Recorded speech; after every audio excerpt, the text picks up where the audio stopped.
So, you're thinking about learning an instrument.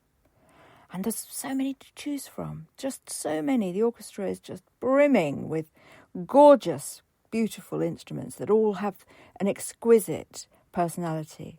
Sometimes there's a little bit of an overlap. And I think the cello has a bit of overlap with some others. So the higher notes in the cello are sort of the same. They don't sound exactly the same because it's different instruments, but they cover the same sort of ground as the viola. And the very low sort of notes can overlap somewhat with the double bass. So there is a bit of overlap. But then you've got this gorgeous sort of central kind of, I don't know what you call it. I mean, it's an exquisite set of circumstances that you achieve with the cello, which is, you know, the song-like velveteen area of music making, which this is what people fawn over. I mean, it's so seductive and it feels sensual. Sometimes it feels radical. Sometimes it feels threatening, and other times it feels almost like you're connected with God or something. And I think the cello really does achieve that, even though I have other instruments that I favour on equal ground. But the cello it does seem to have this effect on people. And I think if you're the sort of person who wants to achieve a reaction in others that has that sort of giddy effect, the cello might be worth looking at for you. The cello is also, more and more I see it with a sort of jazz feel and people in bands. So you can join a band with a cello. You can have an electric cello. I've got an electric and a bass. You can write great music on a cello. It's actually very versatile. It has some lovely harmonics. You can really get a big range of acceptable notes. I think that's the key. Some, you know, the double bass, some of the lower notes in the double bass are almost not acceptable.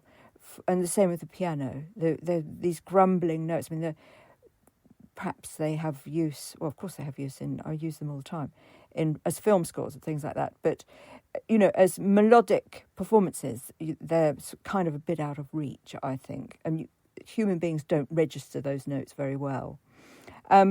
So the cello kind of escapes that, and the higher registers on the cello, I mean, technically they're quite tricky to achieve, and you need to have been playing quite a long time before you reach these giddy heights. However, they do also have much, great power, and if you're looking to be an excellent performer, if you're looking to be a virtuoso, you're looking to impress people, the cello certainly has all of that. I like the cello because you hug it. I mean, you hug it a bit more than the double bass. For me, the viola is something I have it in my neck, obviously, and I always feel like I'm kind of kissing it almost. With the cello, you're almost hugging it, and the bass is a partner, really, and you're on equal footing. You know, you're not encompassing with the double bass. You cannot fight a double bass. But we'll talk about double bass in the next broadcast. So if you like the idea of all those things, I think the cello is definitely for you. I would say the cello is quite difficult for the first year in terms of getting anything out of it that's, acceptable. The first year is very, very hard. You have to do a lot of work to get your tuning right and to get your bow working. And you're really looking at about 5 years before you can, confidently say, yes, I'm a cellist, let me play you something. Do you see what I mean? Unlike the piano, which of course you can pretty much, in your first few weeks, play something that will probably wow mum and dad and the neighbours too. So the cello, I think you have to do it for the love of, and you have to keep listening to people who can do it before you reach those dizzy climbs of, capability yourself. It takes a long time. So bear that in mind. An electric guitar with frets is much speedier if you want to, play something that you learn 3 chords and you can join a band. That's not going to happen with a cello, I would say. I don't think so. Having said that, my first concerto that we're working on at the Conservatoire is, in fact, using very, very simple techniques for string players. So it does depend kind of where you go and what you do. But if you're wanting to do the exams and do the graded exams and work your way through that, you're going to spend a year or 2 before you've got something that you can really, really be confidently proud of, I think. That doesn't mean to say you shouldn't try, of course. I've got an electric cello and I've got an acoustic cello, and I've actually used the electric one much more because I practice a lot of instruments and I practice a lot in minutes as well during the day. You know, if you imagine, even if you did half an hour on each one, you've got 2 hours of quite loud music. So I have neighbours, and it's just not fair. It's not sustainable if you're doing 4 or 5 hour practices a day. It's absolutely not sustainable. So unless you've got a big house and a separate music room, etc., or very tolerant family and neighbours, you'll need to bear that in mind as well. And it is an important thing because I've had students before who, you know, their partners didn't like them going off and practising for hours on end. I don't think that's right. Of course I don't think that's right, but it does happen. You can make people lonely if you become a musician. And that may not be right for you. You may have children that are demanding. You can't ignore them and go and practice. You know, there are other people's personalities and welfare to consider. Obviously, if you've got, you know, somebody who's there saying, please don't leave me to go and practice night after night, I think that's questionable behaviour, personally. If you're grown up, you can look after yourself and you can allow people to, you know, achieve their goals, ambitions, and to have pleasure in life. That's only fair. But you consider these things because you don't want a battleground. I always say to students as well, or the parents of students, should I say, that you will get a better performance musician or a better engaged musician child from learning the instrument as well. So I know that's a bit harsh because lots of parents just want, you know, all the teaching taken away from the responsibility of doing it themselves. Of course they do. But it will really, really help because you can practice with a child and it becomes a really fun time together, bonding, a really good bonding.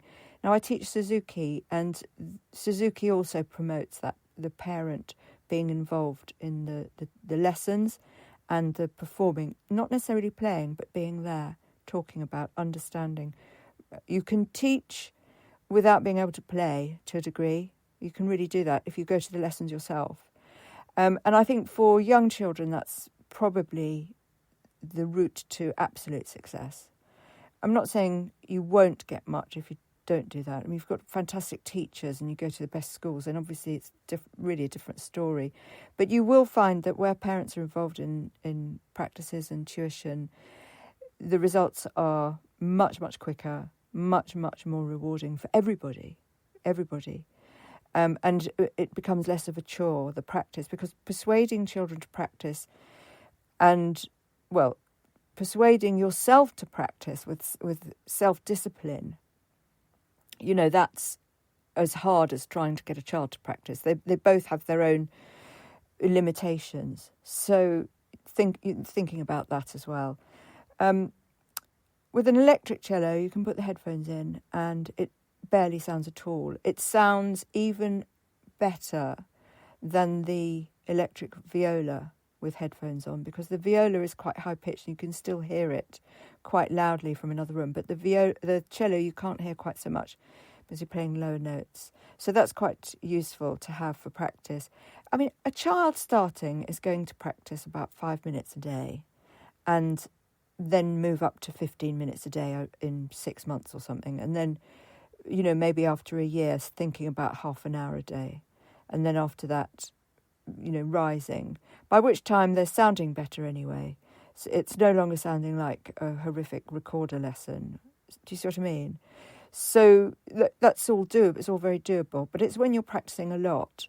And I do have adult friends who play, their instruments, and their practice time is in the hours, not the minutes. And we live in a modern world, and we live in certain housing situations. Perhaps you've got a bed sit. Perhaps you're in a tiny block of flats, and the neighbour can hear absolutely everything you do. We have to think about all these things. Now, what I do to get around that is I practice my loud instruments in the day. So my double bass, which is an acoustic, which is very loud, I practice in the daytime. I've never practiced that after about 6, 7 at night. And I try and get it done by 5. So, you kind of work around it. But what happens if you work? What if you've got a full-time job and you get home and, you've got to think about all that? Now, the cello is, it's tuned in fifths, which are really, really lovely, very lovely chord as well. Power chords. Power chords are made from fifths. So the fifth is... a perfect fifth is really good to the ear. We love perfect fifths. Lots of cultures love perfect fifths. It's not just Western cultures. They use it maybe slightly differently in certain cultures, but it's still very much a kind of universally accepted, beautiful thing. So the cello has that in its favour from the start. Its strings are in fifths, so they sound, as long as they're tuned, absolutely gorgeous. So as long as you're tuned, you're actually going to start sounding pretty good already. So we take it from there. And with the continuum approach, the very first thing we learn is about the instrument and its harmonics, and then we move on to tuning and the importance of being tuned every lesson. Now, children generally have trouble tuning an instrument. It takes a lot of strength. Something I've got on my acoustic cello are geared pegs, so the tuning is much, much easier. And I'll be doing a devoted tuning class later today, so listen into that if you're concerned about how you're going to tune it. Mum and Dad usually have to do the tuning for the child, and that it's important that mum or dad knows how to tune, because you can't have a child practicing all week on a badly tuned instrument. They won't learn, their ear won't perfect, and it'll cause really, really bad habits. So again, that's something that you really, really need to think about. There is a responsibility if your child is going to play a stringed instrument, and hopefully, you can work around that. There are lots of tools to help you tune things. And understanding the instrument is important for you as well. If you're a parent, understanding how to transport it, how to, de-stress the hair of the bow when travelling, all these things, not to put it on top of a radiator. All of these things really matter. So it's kind of the whole family needs to be a bit involved, I would say. So you might want to bear that in mind also when you're thinking about if you want your child to play or if you're thinking about yourself.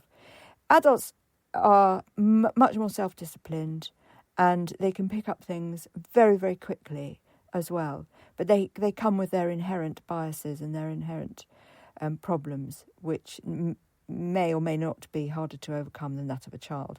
So we'll talk about that anyway. So guys, I hope that was a good introduction to the cello. We will be doing all the broadcasts today about stringed instruments and piano, the advantages, how to tune them up, all of those things. So stay tuned. I've got a busy day ahead.